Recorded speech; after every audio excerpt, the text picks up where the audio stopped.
ఇక్కడ మా తమ్ముడు కృష్ణుడి బొమ్మకి దండ వేస్తున్నాడండి. ఇది టైల్స్ అండి. అది టైల్ మీద స్టిక్కర్ అంటట్లేదు, మేకులు కూడా దిగవండి.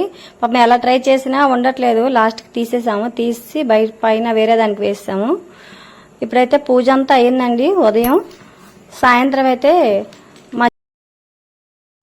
ఈ గృహప్రవేశ టైంలో భజన కానీ పారాయణం కానీ పూజ కానీ పెట్టించుకుంటే చాలా మంచిదండి. బాబా భజన అయితే పెట్టించుకున్నారండి వీళ్ళు. మంచి మంచి పాటలు పాడారండి. వాళ్ళందరూ కృష్ణుడి పాటలు, శివుడి పాటలు, అమ్మవారి పాటలు అన్నీ చాలా బాగా